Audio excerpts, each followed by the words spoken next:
in our system, nobody can get justice quickly because the courts are backlogged for decades.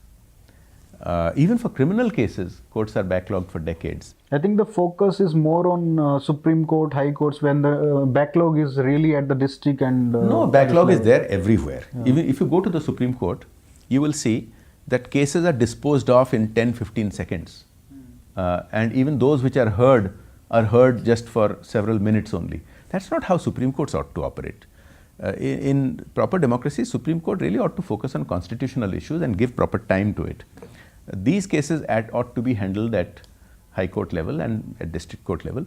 Anyway, first of all, we have a terrible shortage of judges. Most democracies have between 50 to 100 judges per million population. We have barely 13. So we need something like 4 times more judges to meet the bare minimum requirement of most modern democracies. Now, the judge appointing procedure has also become opaque with the collegium system. It's unique in the world. There is nowhere in the world that judges appoint themselves. There has to be checks and balances. Now, the reason it happened in the 1990s was justified because in the 1970s and 80s, the government had interfered and started superseding judges because of their political affiliations rather than on merit. And so the judges took upon themselves the role. The reason the government could interfere in the 1970s and 80s is because we had a British system of no checks and balances.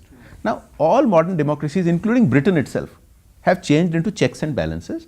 And the NJAC, the National Judicial Appointments Commission, which was passed with unanimity in Parliament, got rejected by the Supreme Court, which was a tragedy.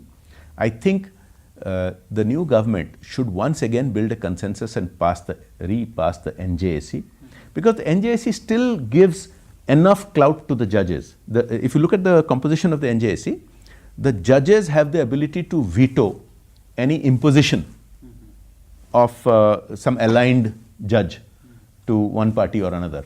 So, but it gives a role to government, it gives a role to the legislature. Some power sharing. Checks and balances, because you cannot have this, the whimsical appointment in the collegium, then the cancellation in the collegium you have seen recently. It's not correct. Even Supreme Court judges have started speaking out against it.